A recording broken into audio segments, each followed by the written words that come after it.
బెంగాల్లో మమతా హ్యాట్రిక్ కొడతారా? ఇవన్నీ కూడా ప్రస్తుతం ఉన్నటువంటి అందరి మనోగతంలో ఉన్నటువంటి రకరకాల సమాధానాలు లేనటువంటి ప్రశ్నలు. పోలింగ్ అయిపోయింది, బెంగాల్లో కొంత ఇబ్బందికర పరిస్థితి ఏర్పడింది. బాహాబాహి ముష్టాముష్టి చాలా చోట్ల జరిగింది, కొన్ని ఇబ్బందికర పరిస్థితులు తలెత్తాయి. మొత్తానికి ఏతావత సాయంత్రం 6 గంటలకల్లా మొత్తం పోల్స్ అన్నీ కూడా కంప్లీట్ అయిపోయినాయి. 6 గంటల వరకు ఎవరైతే లైన్లో ఉన్నారో వాళ్ళందరికీ కూడా ఓట్ చేసే అవకాశాన్ని ఇచ్చారు. పోతే ఎగ్జిట్ పోల్స్ వరుసనే వస్తున్నాయి. వాటిలో ప్రధానంగా నేషనల్ ఛానల్స్ అన్నీ కూడా మరి కాసేపట్లో దాదాపు 7:30-8 గంటలకి వాళ్ళ యొక్క ప్రధానమైనటువంటి ఎగ్జిట్ పోల్స్ బయటకు వచ్చే అవకాశం ఉంది.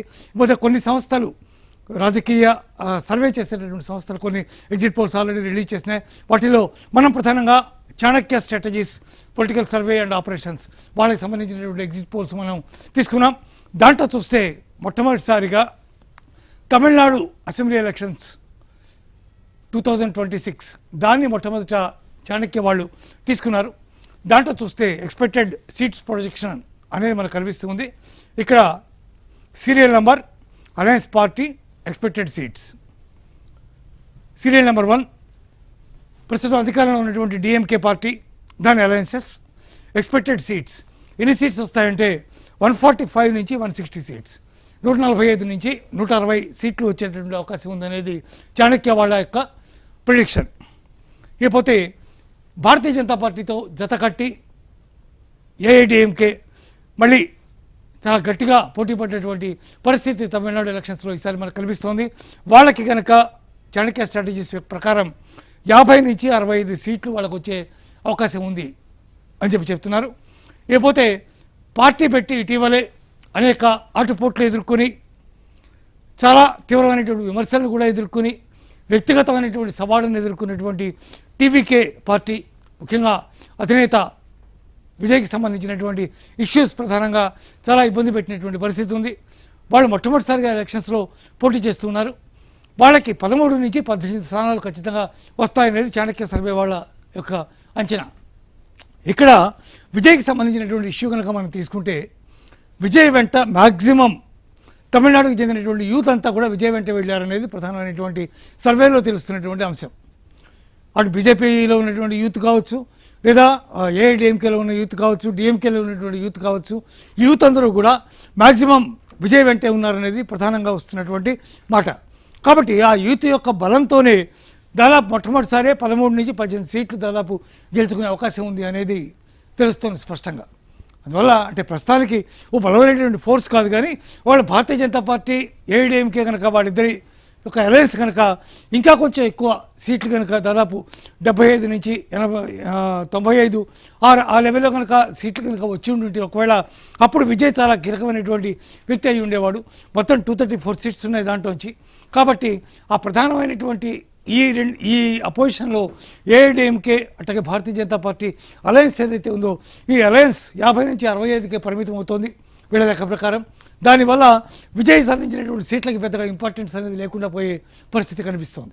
వాళ్ళు ఇక్కడ కనుక అంచనాలు ఏదైనా తారుమారే, ఒకవేళ ఇక్కడ సీట్స్ సంఖ్య కనుక 75, 95 ఆ రేంజ్లో కనుక ఏదైనా కనుక వచ్చినట్టయితే మాత్రం అప్పుడు విజయ్కి ఒకవేళ ఈ 13, 18 సీట్లు వస్తే అవి చాలా మేజర్, చాలా important. He may become king maker అనేటువంటి పరిస్థితి స్పష్టంగా ఇక్కడ మనకి కనిపిస్తుంది. ఇకపోతే అదర్స్ ఇండిపెండెంట్స్ మిగిలినటువంటి వాళ్ళు 5 to 8 సీట్స్ వాళ్ళు సాధించే అవకాశం ఉంది. మొత్తం 234 సీట్లు. అయితే సేమ్ అదే విషయాన్ని మళ్ళీ ఇక్కడ మనకి టేబుల్స్లో మనకి చూపించారు. డిఎంకే చాలా భారీగా 145 to 160 seats. At the same time AIADMK BJP యొక్క అలయన్స్ 50 నుంచి 65 సీట్లు. అట్లాగే టీవీకే 13 నుంచి 18 సీట్లు. అలాగే మిగిలిన వాళ్ళు 5 to 8 సీట్స్ సాధించేటటువంటి అవకాశం మనకు స్పష్టంగా కనిపిస్తుంది అని చెప్పారు. ఎక్స్పెక్టెడ్ ఓట్ షేర్ ఎంత ఉంది అనేది ప్రధానంగా ఇచ్చినటువంటి పరిస్థితి ఇక్కడ మనకు కనిపిస్తోంది. మీరు డిఎంకేని కనుక తీసుకుంటే 42 to 46% ఓట్ షేరు డిఎంకేకి వచ్చిందనేది వాళ్ళ యొక్క అంచనా. టోటల్లో 42 నుంచి 46% ఓట్ షేరు వాళ్ళకు వచ్చింది. ఇకపోతే ఏఐడిఎంకే భారతీయ జనతా పార్టీ రెండు కలిసి పోటీ చేశాయి. వాటికి 36 నుంచి 40% ఓట్ షేర్ మాత్రమే వాళ్ళకి లభించింది. అంటే ఇదేం చిన్న తక్కువ ఫిగర్ కాదు. కానీ యాక్చువల్గా డిసైడింగ్ ఫ్యాక్టర్కి చాలా చిన్న తేడానే డిసైడ్ చేసే అవకాశం ఉంటుంది. కొన్ని సందర్భాల్లో 2% ఓట్ షేర్ కూడా అధికారాన్ని కట్టబెట్టే అవకాశం ఉంటుంది. కాబట్టి ఇక్కడ దాదాపు చాలా డిఫరెన్స్ ఉంది. 40 ఒకవేళ అనుకున్నా కూడా 42 నుంచి 46% ఓట్ షేర్ వాళ్ళకి వచ్చే అవకాశం ఉంది, వచ్చే పరిస్థితి ఉంది. కాబట్టి అందువల్ల భారీగానే ఓట్లు సంపాదించినట్టుగా మనం భావించాలి. ఇకపోతే టీవీకే కొత్తగా వచ్చినటువంటి ఈ పార్టీ మొత్తం ఓట్ షేర్లో 12 నుంచి 16% ఓట్ షేర్ తాను తీసుకోగలిగింది. మిగిలిన ఇండిపెండెంట్స్ 4 to 6% ఓట్ షేర్ వాళ్ళు తీసుకున్నారు. అంటే మొత్తం మీద తమిళనాడు ఎలక్షన్ కనుక చూస్తే ఇలా తారుమారు అయిపోతుంది. స్టాలిన్ మీద విపరీతమైనటువంటి వ్యతిరేకత ఉంది, యాంటీ ఇంకంబెన్సీ ఉంది, చాలా కుంభకోణాలు ఉన్నాయి.